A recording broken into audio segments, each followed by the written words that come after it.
जय माता दी।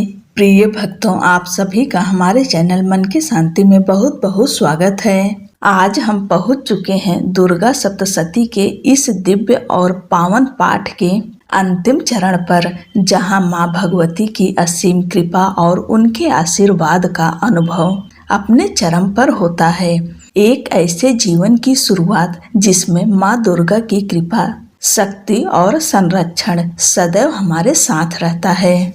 इस अंतिम पाठ के माध्यम से हम मां के चरणों में अपनी कृतज्ञता अर्पित करते हैं और उनसे प्रार्थना करते हैं कि वे हमें सदैव सही मार्ग पर चलने की शक्ति दें, हमारे जीवन को सफल और सुखमय बनाएं। मां भगवती का ध्यान करते हुए आप सब दुर्गा सप्तशती का आखिरी अध्याय सुनेंगे, यानी 12वां और 13वां अध्याय। आज दुर्गा सप्तशती का पाठ समाप्त हो जाएगा। माता रानी से प्रार्थना करते हैं कि वे अपनी कृपा और आशीर्वाद आप सभी के ऊपर सदैव बनाए रखें। माँ का ध्यान करते हुए देवी कवच, अर्गला स्तोत्र और कीलक स्तोत्र सुने, उसके बाद अध्याय का श्रवण करें। मार्कंडे जी ने कहा, पितामह, जो इस संसार में परम गोपनीय तथा सभी मनुष्यों की सब प्रकार से रक्षा करने वाला है और जो अब तक आपने दूसरे किसी के सामने प्रकट नहीं किया हो, ऐसा कोई साधन मुझे बताइए। ब्रह्मा जी बोले, ब्रह्मान, ऐसा साधन तो एक देवी का कवच ही है, जो गोपनीय से भी परम गोपनीय, पवित्र तथा संपूर्ण प्राणियों का उद्धार करने वाला है। महामुने उसे श्रवण करो। देवी की 9 मूर्तियां हैं, जिन्हें 9 दुर्गा कहते हैं। उनके पृथक पृथक अर्थात अलग अलग नाम बतलाए जाते हैं। प्रथम नाम शैलपुत्री है, दूसरी मूर्ति का नाम ब्रह्मचारिणी है, तीसरा स्वरूप चंद्रघंटा के नाम से प्रसिद्ध है, चौथी मूर्ति को कुष्मांडा कहते हैं, 5वीं दुर्गा का नाम स्कंद माता है, देवी के छठे रूप को कात्यायनी कहते हैं, 7वां कालरात्रि और 8वां स्वरूप महागौरी के नाम से प्रसिद्ध है, 9वीं दुर्गा का नाम सिद्धिदात्री है।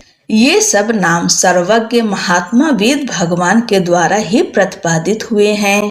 जो मनुष्य अग्नि में जल रहा हो, रणभूमि में शत्रु से घिर गया हो, विषम संकट में फंस गया हो तथा इस प्रकार भय से आतुर होकर जो भगवती की शरण में प्राप्त हुए हों, उनका कभी अमंगल नहीं होता। युद्ध के समय में संकट में पड़ने पर भी उनके ऊपर कोई विपत्ति नहीं दिखाई देती। उन्हें शोक, दुख और भय की प्राप्ति नहीं होती। जिन्होंने भक्ति पूर्वक देवी का स्मरण किया है, उनका निश्चय ही अभ्युदय होता है। देवेश्वरी, जो तुम्हारा चिंतन करते हैं, उनकी तुम निसंदेह रक्षा करती हो। चामुंडा देवी प्रेत पर आरूढ़ होती हैं, वाराही भैंस पर सवारी करती हैं, ऐन्द्री का वाहन ऐरावत हाथी है, वैष्णो देवी गरुड़ पर ही आसन जमाती हैं, माहेश्वरी वृषभ पर आरूढ़ होती हैं, कौमारी का वाहन मयूर है, भगवान विष्णु की प्रियतमा लक्ष्मी देवी कमल के आसन पर विराजमान हैं और हाथों में कमल धारण किए हुए हैं। वृषभ पर आरूढ़ ईश्वरी देवी ने श्वेत रूप धारण कर रखा है। ब्राह्मी देवी हंस पर बैठी हुई हैं और सब प्रकार के आभूषणों से विभूषित हैं। इस प्रकार से सभी माताएं सब प्रकार की योग शक्तियों से संपन्न हैं। इसके सिवा और भी बहुत सी देवियां हैं, जो अनेक प्रकार के आभूषणों की शोभा से युक्त तथा नाना प्रकार के रत्नों से सुशोभित हैं। ये संपूर्ण देवियां क्रोध में भरी हुई हैं और भक्तों की रक्षा के लिए रथ पर बैठी हुई दिखाई देती हैं।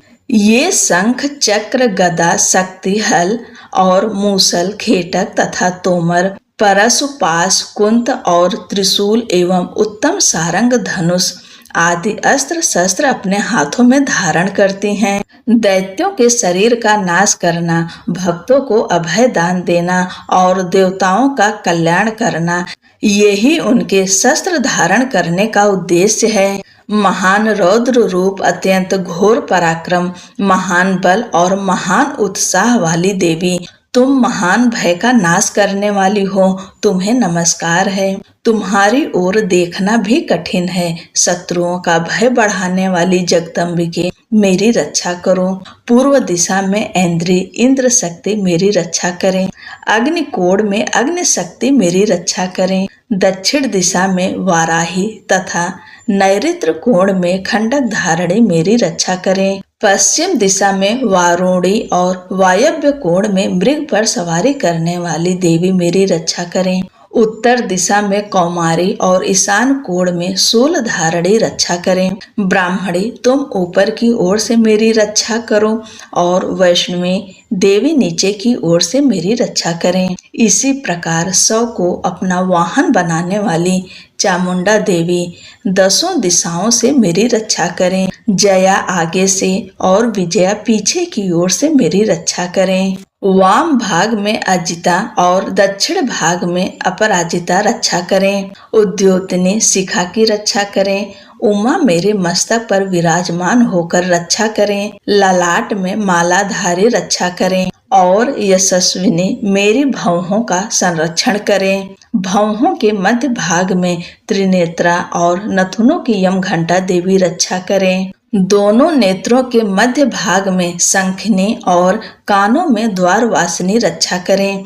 कालिका देवी कपोलों की तथा भगवती शांकरी कानों के मूल की रक्षा करें। नासिका में सुगंधा और ऊपर के होठ में चर्चिका देवी रक्षा करें। नीचे के होठ में अमृत कला तथा जिह्वा में सरस्वती देवी रक्षा करें। कौमारी दांतों की और चंडिका कंठ प्रदेश की रक्षा करें। चित्र घंटा गले की घाटी की और महामाया तालु में रहकर रक्षा करें। कामाक्षी ठोड़ी की और सर्वमंगला मेरी वाणी की रक्षा करें। भद्रकाली ग्रीवा में और धनुर्धरी पृष्ठवंश अर्थात मेरुदंड में रहकर रक्षा करें।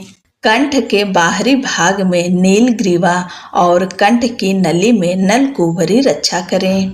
दोनों कंधों में खड्गिनी और मेरी दोनों भुजाओं की वज्र धारणी रक्षा करें। दोनों हाथों में दंडनी और अंगुलियों में अंबिका रक्षा करें। शूलेश्वरी नखों की रक्षा करें। कुलेश्वरी कुच्छी अर्थात पेट में रहकर रक्षा करें। महादेवी दोनों स्तनों की और शोक विनाशिनी देवी मन की रक्षा करें। ललिता देवी हृदय में और शूल धारणी उदर में रहकर रक्षा करें। नाभि में कामिनी और गुहे भाग की गुहेश्वरी रक्षा करें। पूतना और कामिका लिंग की और महेश वाहिनी गुदा की रक्षा करें। भगवती कटी भाग में और विंध्यवासिनी घुटनों की रक्षा करें। संपूर्ण कामनाओं को देने वाली महाबला देवी दोनों पिंडलियों की रक्षा करें। नरसिंही दोनों घुट्टियों की और तेजसी देवी दोनों चरण के पृष्ठ भाग की रक्षा करें। श्री देवी पैरों की अंगुलियों में और तलवासिनी पैरों के तलुओं में रहकर रक्षा करें। अपनी दाढ़ों के कारण भयंकर दिखने वाली दंष्ट्रा कराली देवी नखों की और ऊर्ध्व केशनी देवी केशों की रक्षा करें। रोमावलियों के छिद्रों में कौबेरी और त्वचा की वागीश्वरी देवी रक्षा करें। पार्वती देवी रक्त, मज्जा, वसा, मांस, हड्डी और मेद की रक्षा करें। आंतों की कालरात्रि और पित्त की मुकुटेश्वरी देवी रक्षा करें। मूलाधार आदि कमल कोशों में पद्यावती देवी और कफ में चूड़ामणि देवी स्थित होकर रक्षा करें। नख के तेज की ज्वालामुखी रक्षा करें, जिसका किसी भी अस्त्र से भेदन नहीं हो सकता। वह अभेद्या देवी शरीर की समस्त संधियों में रहकर रक्षा करें। ब्राह्मणी, आप मेरे वीर की रक्षा करें। छत्रेश्वरी छाया की तथा धर्म धारणी देवी मेरे अहंकार, मन और बुद्धि की रक्षा करें। हाथ में वज्र धारण करने वाली वज्रहस्ता देवी मेरे प्राण, अपान, व्यान, उदान और समान वायु की रक्षा करें। कल्याण से शोभित होने वाली भगवती कल्याण शोभना मेरे प्राण की रक्षा करें। रस, रूप, गंध, शब्द और स्पर्श इन विषयों का अनुभव करते समय योगिनी देवी रक्षा करें तथा सत्व गुण, रजोगुण और तमोगुण की रक्षा सदा नारायणी देवी करें। वाराही आयु की रक्षा करें, वैष्णवी धर्म की रक्षा करें तथा चक्रिणी देवी यश, कीर्ति, लक्ष्मी, धन तथा विद्या की रक्षा करें। इंद्राणी आप मेरे गोत्र की रक्षा करें। चंडिके तुम मेरे पशुओं की रक्षा करो। महालक्ष्मी पुत्रों की रक्षा करें और भैरवी पत्नी की रक्षा करें। मेरे पथ की सुपथा तथा मार्ग की क्षेम करी रक्षा करें। राजा के दरबार में महालक्ष्मी रक्षा करें तथा सब ओर व्याप्त रहने वाली विजय देवी संपूर्ण भयों से रक्षा करें। देवी जो स्थान कवच में नहीं कहा गया है अतएव रक्षा से रहित है, वह सब तुम्हारे द्वारा सुरक्षित हो, क्योंकि तुम विजयशालिनी और पापनाशिनी हो। यदि अपने शरीर का भला चाहे तो मनुष्य बिना कवच के कहीं एक पग भी ना जाए। कवच का पाठ करके ही यात्रा करे। कवच के द्वारा सब ओर से सुरक्षित मनुष्य जहाँ जहाँ भी जाता है वहाँ वहाँ उसे धन लाभ होता है तथा संपूर्ण कामनाओं की सिद्धि करने वाली विजय की प्राप्ति होती है। वह जिस जिस अभिष्ट वस्तु का चिंतन करता है उसको निश्चय ही प्राप्त कर लेता है। वह पुरुष इस पृथ्वी पर तुलना रहित महान ऐश्वर्य का भागी होता है। कवच से सुरक्षित मनुष्य निर्भय हो जाता है, युद्ध में उसकी पराजय नहीं होती तथा वह तीनों लोकों में पूजनीय होता है। देवी का यह कवच देवताओं के लिए भी दुर्लभ है। जो प्रतिदिन नियम पूर्वक तीनों संध्याओं के समय श्रद्धा के साथ इसका पाठ करता है उसे दैवी कला प्राप्त होती है तथा वह तीनों लोकों में कहीं भी पराजित नहीं होता। इतना ही नहीं, वह अमृत से रहित हो 100 से भी अधिक वर्षों तक जीवित रहता है। मकरी, चेचक, कोढ़ आदि उसकी संपूर्ण व्याधियां नष्ट हो जाती है। कनेर, भांग, अफीम, धतूरे आदि का स्थावर विष, सांप और बिच्छू आदि के काटने से चढ़ा हुआ जंगम विष तथा अइफेन और तेल के संयोग आदि से बनने वाला कृत्रिम विष, ये सभी प्रकार के विष दूर हो जाते हैं, उनका कोई भी असर नहीं होता है। इस पृथ्वी पर मारण, मोहन आदि जितने आभिचारिक प्रयोग होते हैं तथा इस प्रकार के जितने मंत्र यंत्र होते हैं वे सब इस कवच को हृदय में धारण कर लेने पर उस मनुष्य को देखते ही नष्ट हो जाते हैं। ये ही नहीं, पृथ्वी पर विचरने वाले ग्राम देवता, आकाशचारी देव, विशेष जल के संबंध से प्रकट होने वाले गण, उपदेश मात्र से सिद्ध होने वाले निम्न कोट के देवता, अपने जन्म के साथ प्रकट होने वाले देवता, कुल देवता, माला, कंठमाला आदि डाकिनी, शाकिनी, अंतरिक्ष में विचरने वाली भयानक डाकिनियां, ग्रह, भूत, पिशाच, यक्ष, गंधर्व, राक्षस, ब्रह्म राक्षस, बेताल, कुष्मांड और भैरव आदि अनिष्ट कारक देवता भी हृदय में कवच धारण किए रहने पर उस मनुष्य को देखते ही भाग जाते हैं। कवचधारी पुरुष को राजा से सम्मान वृद्धि प्राप्त होती है। यह कवच मनुष्य के तेज की वृद्धि करने वाला और उत्तम है। कवच का पाठ करने वाला पुरुष अपनी कीर्ति से विभूषित भूतल पर अपने सुयश के साथ साथ वृद्धि को प्राप्त होता है। जो पहले कवच का पाठ करके उसके बाद सप्तशती चंडी का पाठ करता है उसकी जब तक वन, पर्वत और काननों अर्थात जंगलों सहित यह पृथ्वी टिकी रहती है तब तक यहाँ पुत्र, पौत्र आदि संतान परंपरा बनी रहती है। फिर देह का अंत होने पर वह पुरुष भगवती महामाया के प्रसाद से उस नित्य परम पद को प्राप्त होता है जो देवताओं के लिए भी दुर्लभ है। वह सुंदर दिव्य रूप धारण करता और कल्याणमय शिव के आनंद का भागी होता है। श्री देवी कवच संपूर्ण। अर्गला स्तोत्रम। ओम नमः चंडिकाए। ओम चंडिका देवी को नमस्कार है। मार्कंडे जी कहते हैं, जयंती मंगला काली भद्र काली कपालनी दुर्गा क्षमा शिवा धात्री स्वाहा और स्वधा, इन नामों से प्रसिद्ध जगदम्बिके तुम्हें मेरा नमस्कार है। देवी चामुंडे तुम्हारी जय हो। संपूर्ण प्राणियों की पीड़ा हरने वाली देवी तुम्हारी जय हो। सब में व्याप्त रहने वाली देवी तुम्हारी जय हो। काल रात्रि तुम्हें नमस्कार है। मधु और कैटभ को मारने वाली तथा ब्रह्मा जी को वरदान देने वाली देवी तुम्हें नमस्कार है। तुम मुझे रूप दो, जय दो, यश दो और काम क्रोध आदि शत्रुओं का नाश करो। महिषासुर का नाश करने वाली तथा भक्तों को सुख देने वाली देवी तुम्हें नमस्कार है। तुम रूप दो, जय दो, यश दो और काम क्रोध आदि शत्रुओं का नाश करो।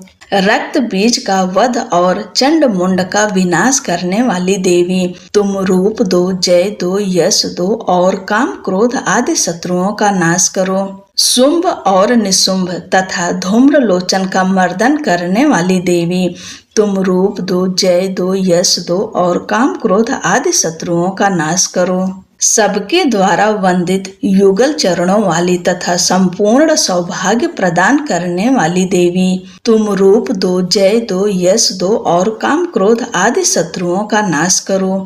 देवी तुम्हारे रूप और चरित्र अचिंत्य है। तुम समस्त शत्रुओं का नाश करने वाली हो। तुम रूप दो, जय दो, यश दो और काम क्रोध आदि शत्रुओं का नाश करो। पापों को दूर करने वाली चंडिके जो भक्ति पूर्वक तुम्हारे चरणों में सर्वदा मस्तक झुकाते हैं, उन्हें रूप दो, जय दो, यश दो और काम क्रोध आदि शत्रुओं का नाश करो। रोगों का नाश करने वाली चंडिके जो भक्ति पूर्वक तुम्हारी स्तुति करते हैं, उन्हें तुम रूप दो, जय दो, यश दो और काम क्रोध आदि शत्रुओं का नाश करो। चंडिके इस संसार में जो भक्ति पूर्वक तुम्हारी पूजा करते हैं, उन्हें रूप दो, जय दो, यश दो और काम क्रोध आदि शत्रुओं का नाश करो। मुझे सौभाग्य और आरोग्य दो, परम सुख दो, रूप दो, जय दो, यश दो और काम क्रोध आदि शत्रुओं का नाश करो। जो मुझसे द्वेष रखते हों, उनका नाश और मेरे बल की वृद्धि करो। रूप दो, जय दो, यश दो और काम क्रोध आदि शत्रुओं का नाश करो।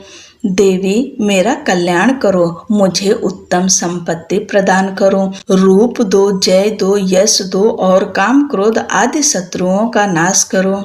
अंबिके देवता और असुर दोनों ही अपने माथे की मुकुट की मड़ियों को तुम्हारे चरणों पर घिसते हैं। तुम रूप दो, जय दो, यश दो और काम क्रोध आदि शत्रुओं का नाश करो। तुम अपने भक्त जन को विद्वान, यशस्वी और लक्ष्मीवान बनाओ तथा रूप दो, जय दो, यश दो और काम क्रोध आदि शत्रुओं का नाश करो।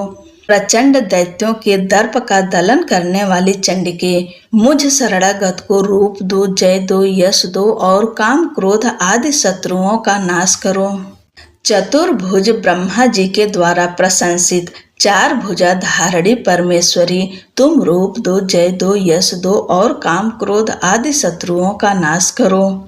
देवी अंबिके भगवान विष्णु नित्य निरंतर भक्ति पूर्वक तुम्हारी स्तुति करते रहते हैं। तुम रूप दो, जय दो, यश दो और काम क्रोध आदि शत्रुओं का नाश करो। हिमालय कन्या पार्वती के पति महादेव जी के द्वारा होने वाली परमेश्वरी तुम रूप दो, जय दो, यश दो और काम क्रोध आदि शत्रुओं का नाश करो। सचिपति इंद्र के द्वारा सद्भाव से पूजित होने वाली परमेश्वरी तुम रूप दो, जय दो, यश दो और काम क्रोध आदि शत्रुओं का नाश करो। प्रचंड भुजदंडों वाले दैत्यों का घमंड चूर करने वाली देवी तुम रूप दो, जय दो, यश दो और काम क्रोध आदि शत्रुओं का नाश करो। देवी अंबिके तुम अपने भक्तजनों को सदा असीम आनंद प्रदान करती हो। तुम रूप दो, जय दो, यश दो और काम क्रोध आदि शत्रुओं का नाश करो। मन की इच्छा के अनुसार चलने वाली मनोहर पत्नी प्रदान करो, जो दुर्गम संसार से तारने वाली तथा उत्तम कुल में जन्मी हो। जो मनुष्य इस स्तोत्र का पाठ करके सप्तशती रूपी महास्तोत्र का पाठ करता है, वह सप्तशती के जप संख्या से मिलने वाले श्रेष्ठ फल को प्राप्त होता है। साथ ही वह प्रचुर संपत्ति भी प्राप्त कर लेता है। इति देवी अर्गला स्तोत्रम संपूर्णम। कीलक स्तोत्रम। ओम नमः चंडिकाय। मार्कंडे जी कहते हैं, विशुद्ध ज्ञान ही जिनका शरीर है, तीनों वेद ही जिनके 3 नेत्र हैं, जो कल्याण प्राप्ति के हेतु हैं तथा अपने मस्तक पर अर्धचंद्र धारण करते हैं, उन भगवान शिव को नमस्कार है। मंत्रों का जो अभिकीलक है, अर्थात मंत्रों की सिद्धि में विघ्न उपस्थित करने वाले, साप रूपी कीलक का निवारण करने वाला है, उस सप्तशती स्तोत्र को संपूर्ण रूप से जानना चाहिए और जानकर उसकी उपासना करनी चाहिए। उसके भी उच्चाटन आदि कर्म सिद्ध होते हैं, उसे भी समस्त दुर्लभ वस्तुओं की प्राप्ति होती है। तथापि जो अन्य मंत्रों का जप न करके केवल इस सप्तशती नामक स्तोत्र से ही देवी की स्तुति करते हैं, उन्हें स्तुति मात्र से ही सच्चिदानंद स्वरूपिणी देवी सिद्ध हो जाती हैं। उन्हें अपने कार्य की सिद्धि के लिए मंत्र, औषधि तथा अन्य किसी साधन के उपयोग की आवश्यकता नहीं रहती। बिना जप के उनके उच्चाटन आदि समस्त अभिचारिक कर्म सिद्ध हो जाते हैं। इतना ही नहीं, उनकी संपूर्ण अभीष्ट वस्तुएं भी सिद्ध होती है। लोगों के मन में यह शंका थी कि जब केवल सप्तशती की उपासना से भी सामान्य रूप से अथवा सप्तशती को छोड़कर अन्य मंत्रों की उपासना से भी सामान्य रूप से सब कार्य सिद्ध होते हैं, अब इनमें श्रेष्ठ कौन सा साधन है? लोगों की इस शंका को सामने रखकर भगवान शंकर ने अपने पास आए हुए जिज्ञासुओं को समझाया कि यह सप्तशती नामक संपूर्ण स्तोत्र ही सर्वश्रेष्ठ एवं कल्याणमय है। तदंतर भगवती चंडिका के सप्तशती नामक स्तोत्र को महादेव जी ने गुप्त कर दिया। सप्तशती के पाठ से जो पुण्य प्राप्त होता है, उसकी कभी भी समाप्ति नहीं होती, किंतु अन्य मंत्रों के जप जन्य पुण्य की समाप्ति हो जाती है। अतः भगवान शिव ने अन्य मंत्रों की अपेक्षा जो सप्तशती की ही श्रेष्ठता का निर्णय किया, उसे जानना चाहिए। अन्य मंत्रों का जप करने वाला पुरुष भी यदि सप्तशती के स्तोत्र और जप का अनुष्ठान कर ले, तो वह भी पूर्ण रूप से कल्याण का भागी होता है। इसमें तनिक भी संदेह नहीं है। जो साधक कृष्ण पक्ष की चतुर्दशी अथवा अष्टमी को एकाग्रचित होकर अपना सर्वस्व समर्पित कर देता है और फिर उसे प्रसाद रूप में ग्रहण करता है, उसी पर भगवती प्रसन्न होती हैं, अन्यथा उनकी प्रसन्नता नहीं प्राप्त होती। इस प्रकार सिद्धि के प्रतिबंधक रूप कील के महादेव जी ने इस स्तोत्र को कीलित कर रखा है। जो पूर्वोक्त रीति से निष्कीलन करके इस सप्तशती स्तोत्र का प्रतिदिन स्पष्ट उच्चारण पूर्वक पाठ करता है, वह मनुष्य सिद्ध हो जाता है, वही देवी का पार्षद होता है और वही गंधर्व भी होता है। सर्वत्र विचरते रहने पर भी इस संसार में उसे कहीं भी भय नहीं होता। वह अपमृत्यु के वश में नहीं पड़ता तथा देह त्यागने के अनंतर मोक्ष प्राप्त कर लेता है। अतः कीलन को जानकर उसका परिहार करके ही सप्तशती का पाठ आरंभ करें। जो ऐसा नहीं करता उसका नाश हो जाता है। इसलिए कीलक और निष्कीलन का ज्ञान प्राप्त करने पर ही यह स्तोत्र निर्दोष होता है और विद्वान पुरुष इस निर्दोष स्तोत्र का ही पाठ आरंभ करते हैं। स्त्रियों में जो कुछ भी सौभाग्य आदि दृष्टि गोचर होता है, वह सब देवी के प्रसाद का ही फल है। अतः इस कल्याणमय स्तोत्र का सदा जप करना चाहिए। इस स्तोत्र का मंद स्वर से पाठ करने पर स्वल्प फल की सिद्धि होती है। अतः उच्च स्वर से ही इसका पाठ आरंभ करना चाहिए। जिनके प्रसाद से ऐश्वर्य, सौभाग्य, आरोग्य, संपत्ति, शत्रुनाश तथा परम मोक्ष की भी सिद्धि होती है। उन कल्याणमयी जगदम्बा की स्तुति मनुष्य क्यों नहीं करते। इति श्री देवी कीलक स्तोत्रम संपूर्णम। बोलो अम्बे मात की जय। 12वां अध्याय। ध्यानम। मैं 3 नेत्रों वाली दुर्गा देवी का ध्यान करता हूँ।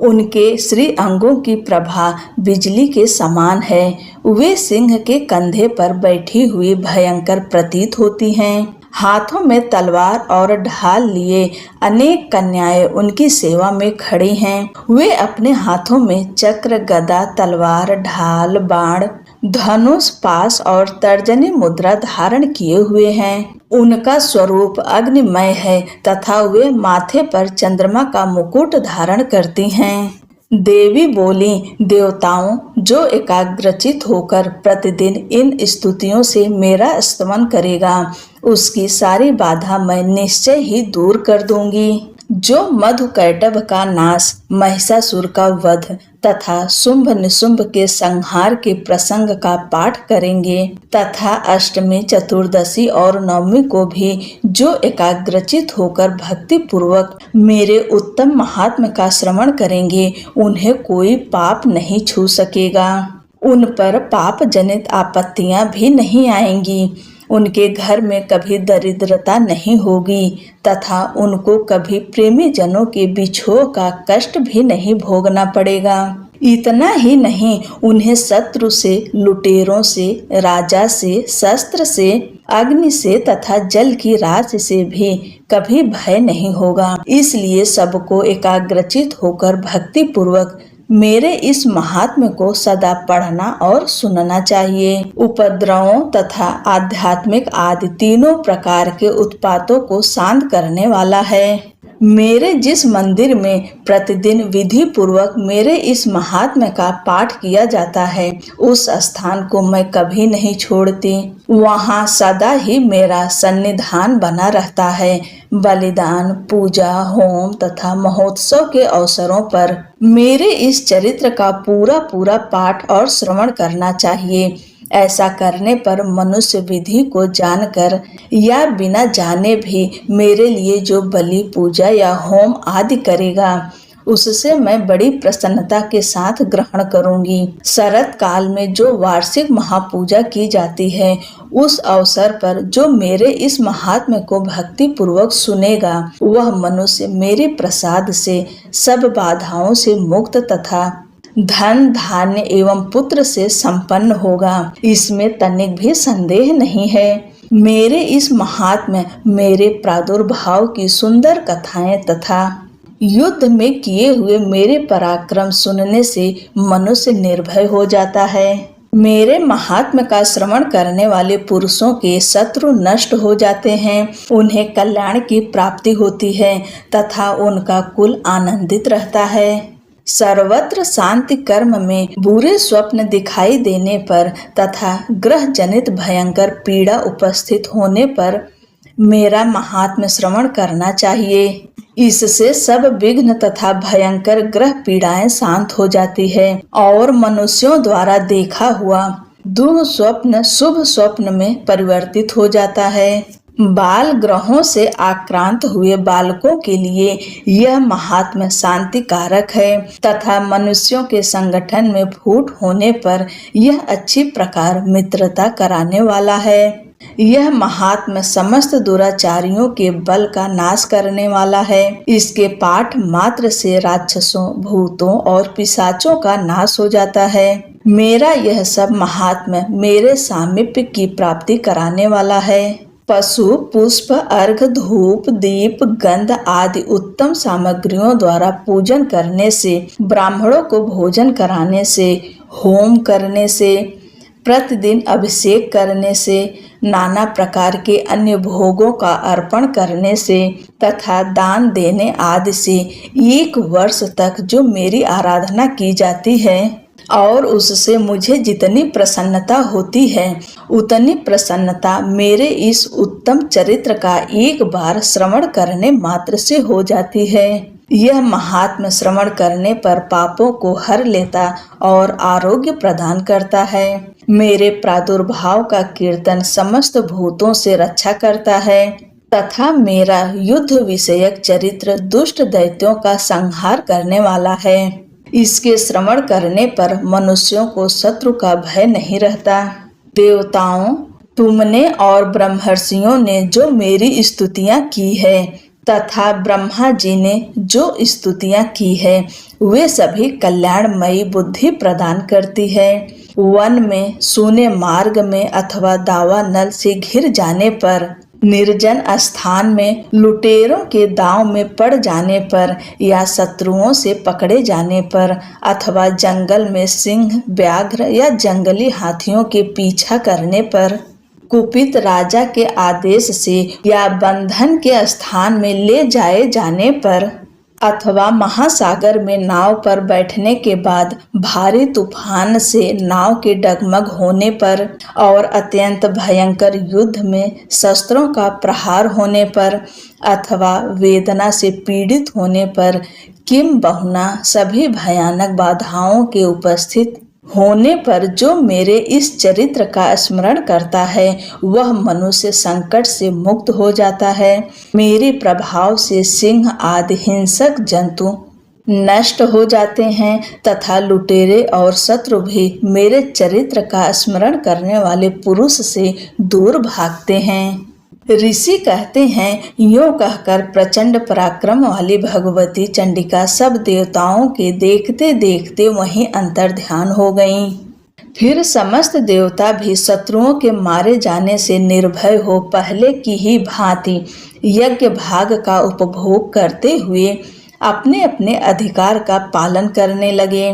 संसार का विध्वंस करने वाले महाभयंकर अतुल पराक्रमी देव शत्रु शुंभ तथा महाबली निशुंभ के युद्ध में देवी द्वारा मारे जाने पर शेष दैत्य पाताल लोक में चले आए।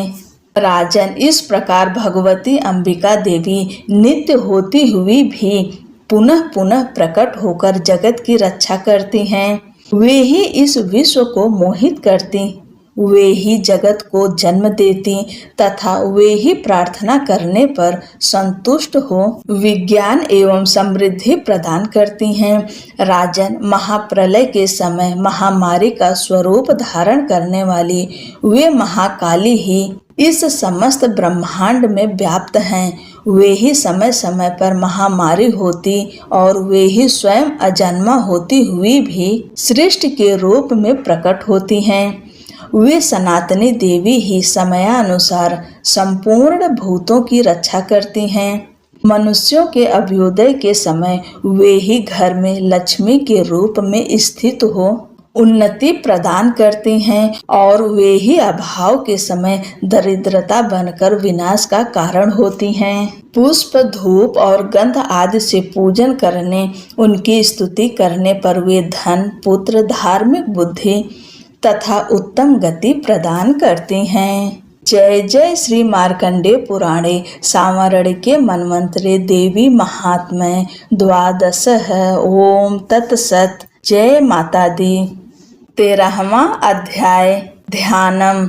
जो उदय काल के सूर्य मंडल की सी कांति धारण करने वाली हैं, जिनके 4 भुजाएं और 3 नेत्र हैं तथा जो अपने हाथों में पास, अंकुश, वर एवं अभय की मुद्रा धारण किए रहती हैं, उन शिवा देवी का मैं ध्यान करता हूँ। ऋषि कहते हैं, राजन, इस प्रकार मैंने तुमसे देवी के उत्तम महात्म्य का वर्णन किया। जो इस जगत को धारण करती हैं, उन देवी का ऐसा ही प्रभाव है। वे ही विद्या, ज्ञान उत्पन्न करती हैं।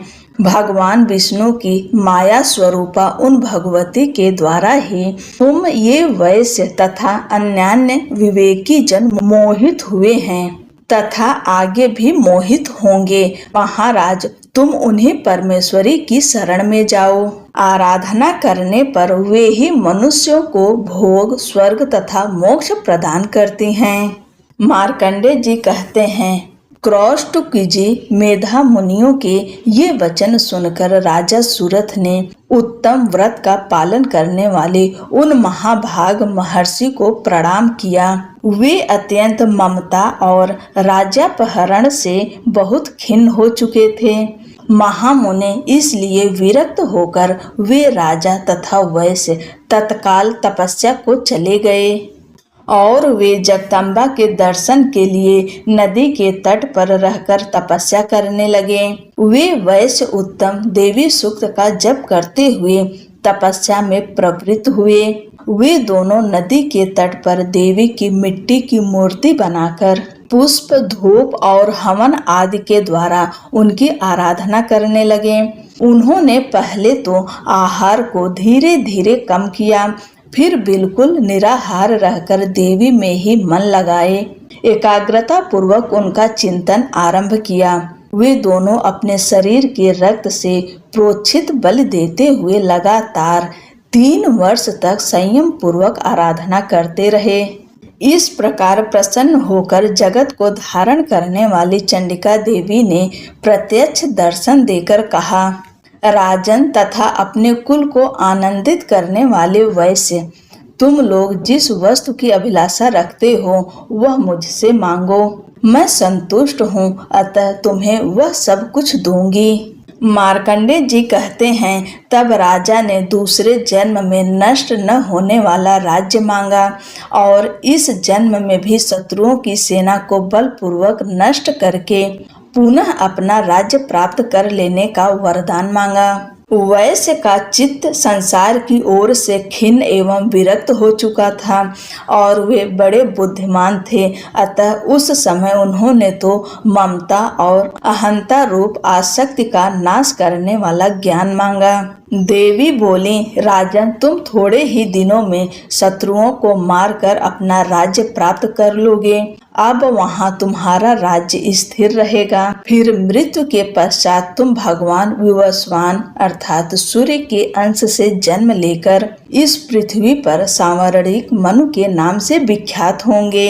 वैश्वर्य, तुमने भी जिस वर को मुझसे प्राप्त करने की इच्छा की है उसे देती हूँ। तुम्हें मोक्ष के लिए ज्ञान प्राप्त होगा। मार्कंडेय जी कहते हैं, इस प्रकार उन दोनों को मनोवांछित वरदान देकर तथा उनके द्वारा भक्ति पूर्वक अपनी स्तुति सुनकर देवी अंबिका तत्काल अंतर ध्यान हो गईं। इस तरह देवी से वरदान पाकर क्षत्रियों में श्रेष्ठ सुरथ सूर्य से जन्म ले सांवरणी नामक मनु होंगे। जय जय श्री मार्कंडेय पुराणे सांवरणी के मनमंत्रे देवी महात्म्य त्रयोदश है। ओम तत्सत। बोलो अम्बे मात की जय, शेरा वाली माता की जय। जय जय माँ। सिद्ध कुंजिका स्तोत्रम।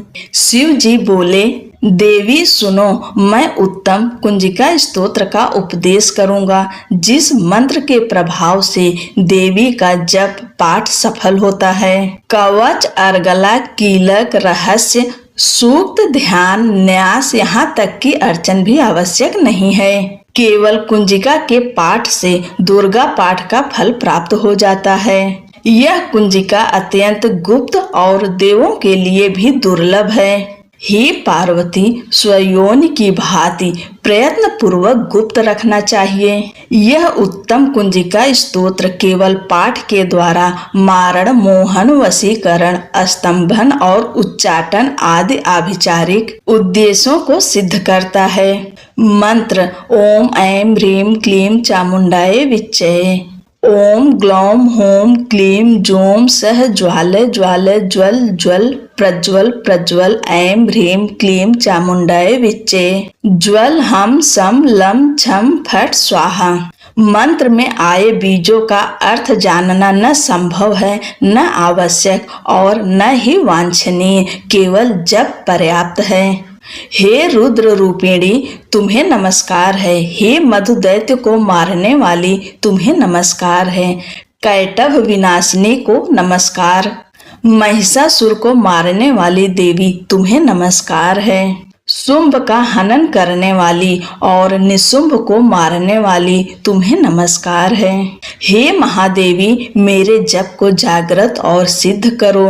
ऐमकार के रूप में सृष्टि रूपिणी, ह्रीम के रूप में सृष्टि का पालन करने वाली, क्लीम के रूप में काम रूपिणी तथा अखिल ब्रह्मांड की बीज रूपिणी देवी तुम्हें नमस्कार है। चामुंडा के रूप में तुम चंड विनाशिनी और ऐकार के रूप में वर देने वाली हो। विचय रूप में तुम नित्य ही अभय देती हो। इस प्रकार ऐं ह्रीं क्लीं चामुंडाए विचय तुम इस मंत्र का स्वरूप हो। धाम धीम धोम के रूप में धुर्जटी अर्थात शिव की तुम पत्नी हो। वाम वीम ओम के रूप में तुम वाणी की अधीश्वरी हो।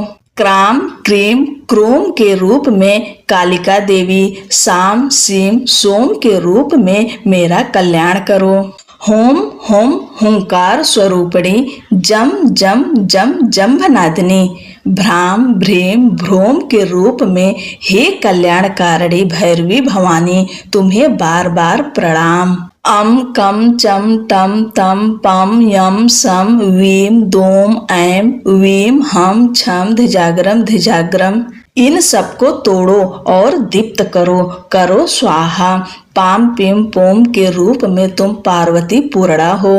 खाम खीम खोम के रूप में तुम खेचरी अर्थात आकाश चारणी अथवा खेचरी मुद्रा हो। साम सीम सोम स्वरूपिणी सप्तसती देवी के मंत्र को मेरे लिए सिद्ध करो। यह सिद्ध कुंजिका स्तोत्र मंत्र को जगाने के लिए है। इसे भक्तहीन पुरुष को नहीं देना चाहिए। हे पार्वती, इस मंत्र को गुप्त रखो। हे देवी, जो बिना कुंजिका के सप्तसती का पाठ करता है उसे उसी प्रकार सिद्धि नहीं मिलती जिस प्रकार वन में रोना निरर्थक होता है। इस प्रकार श्री रुद्रयामल के गौरी तंत्र में शिव पार्वती संवाद में सिद्ध कुंजिका स्तोत्र संपूर्ण हुआ। बोलो जगत जननी माता की जय।